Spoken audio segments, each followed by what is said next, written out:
fasting. Fasting, when it was designed, remember God chose it. According to the book of Isaiah, God even said, is this the fast that I chose? You may think it's you choosing the fast, but primarily it was him, God, who chose. So we must look into God's mind. What was his idea towards a fast? It's not your idea. It's him. Look at it. Isaiah 58 verse 5. Is it such a fast that I have chosen? Who has chosen? God. The one who is not even fasting. He chose, specifically he chose this one, because this one works. They were having it the other way around. These people were even fasting, but the fasting that they were fasting was not the chosen fast. Verse 3. Wherefore have we fasted and stayed? It's all right. It's all right. But you see, the fast that you do has to be the chosen one. The chosen fast is for the chosen. The chosen one.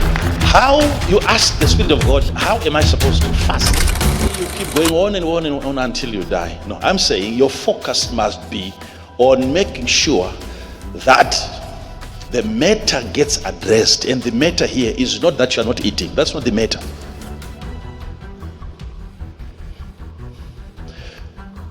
You can be in that state for years and there is a sense of achievement. Once it is 5 o'clock, 6 o'clock, and it's time for you to eat. It's a reality, right? Yeah. You are given a false sense of achievement. And you have forgotten that that's not the reason why you were fasting. You were not fasting so that you finish the fast. So your focus has been diverted. You are celebrating a victory that you were never after. It's not even a necessary victory. Your focus should have been on the matter that you were hitting on the matter. You hit it long enough until you start seeing it breaking. Even before you break, it has to break first before you break.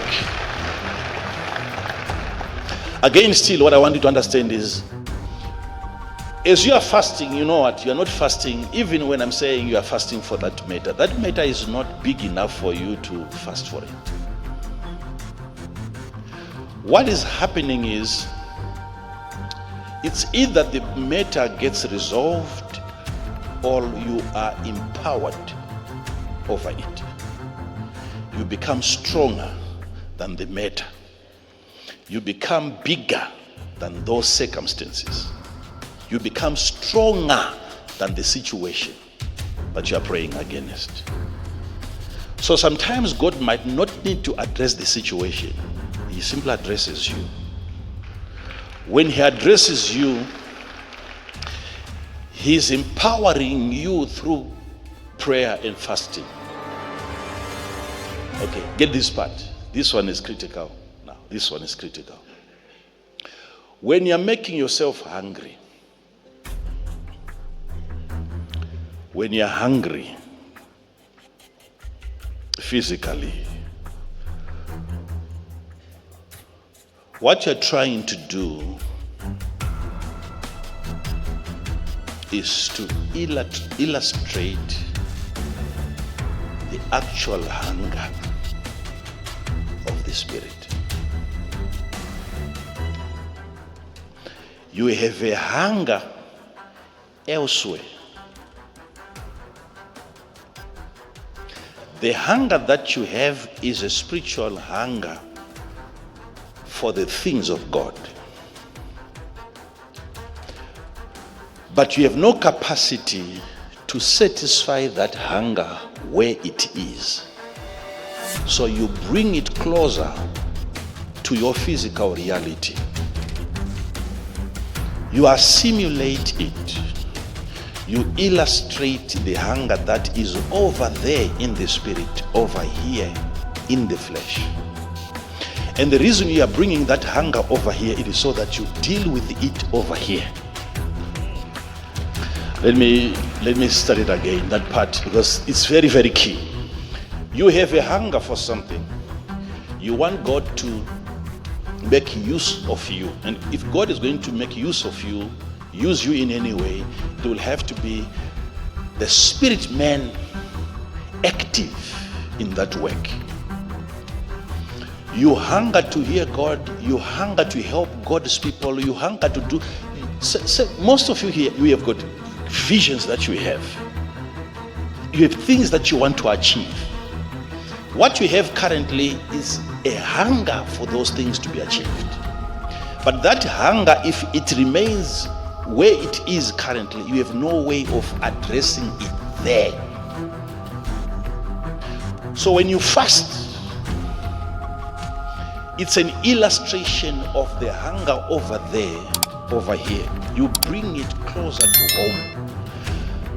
So what you do is, I want to have it here so that I can deal with that hunger over here.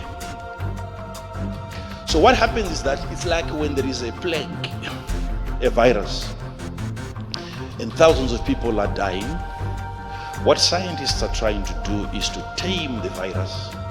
They get into the lab and they've got, whether rats, whether pigs, whether whatever, they are testing this thing on inferior subjects.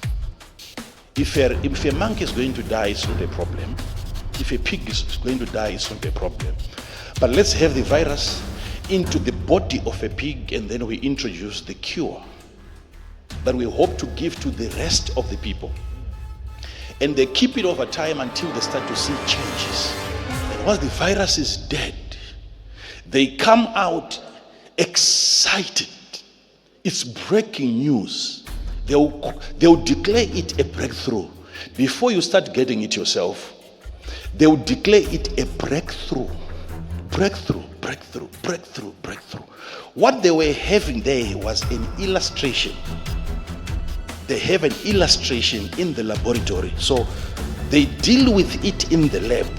Once it is successful here, at that level of an illustration, then they can come out and declare it as breakthrough. People are still dying.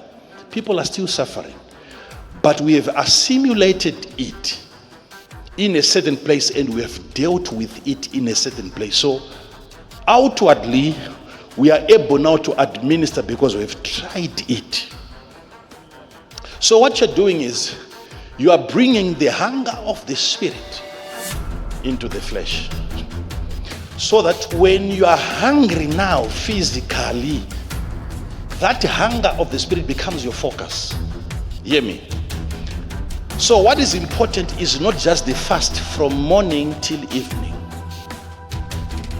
That's not the only time that you are spiritually dealing with the hunger. No. The breaking of the fast is also an illustration of the satisfaction of the hunger, how that hunger will also be satisfied.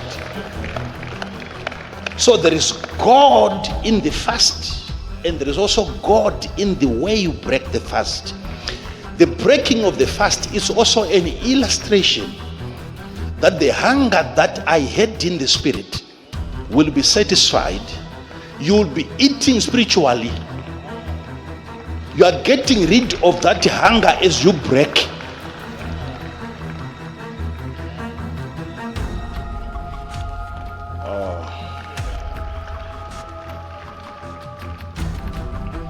I have to say this because some of you think the eating part is not spiritual. It's just the fasting part. No.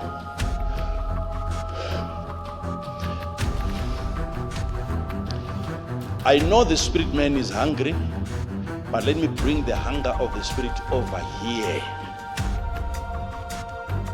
so I can deal with the hunger that is over there from here. And the breakthrough has to be experienced from the lab.